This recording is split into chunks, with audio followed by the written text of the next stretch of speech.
Pergerakan kargo khusus yang berangkat ini kan flow-nya pemeriksaan kargo dan pos dari rekrut agent keamanan kargo sampai dengan penyerangan keterlambatan kargo, baru kita proses loading di sini, kemudian menyerahkan ke teman-teman airline sebenarnya. Apakah ada peningkatan, Pak? Ada. Dibandingkan dengan 2021, sekarang kita kenaikan sekitar 13,5% dari 8 ya, 8 dibandingkan dengan 2021. Pemicu kenaikan itu sendiri, Pak, apa sih, Pak? Pemicu kenaikan relatif, Pak. Kebetulan kan ya sekarang kan rata-rata online yang Genko itu rata-rata online. Kemudian juga ada pengiriman hasil laut juga itu barang-barang kayak gitu.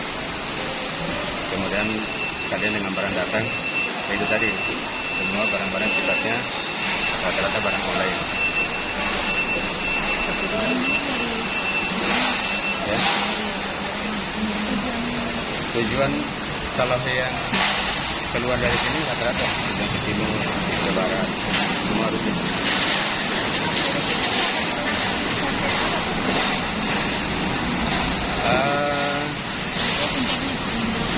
Puncaknya sudah dari beberapa hari kemarin. Ya, mungkin kita tidak produksi, Mbak, karena sekarang kan ya namanya kargo apalagi online, ya beda dengan tahun kemarin. Nah, sekarang rata-rata orang belanja online sekarang. Ya, begitu juga yang datang. Ya. Alhamdulillah sih terkait masuk produksi ya sudah lumayan banyak dibanding dengan Rata-rata total kargonya per hari jelang Lebaran ini berapa, Pak? rata-rata kita dapat tonasenya sekitar 180 kali sampai ton. Kalau hari biasa berapa? Kalau hari biasa kita dari sini 3.000 karena ya mungkin hari minggunya hari itu, tapi hampir sama lah setiap hari untuk pada saat sekarang. Terima kasih sudah nonton.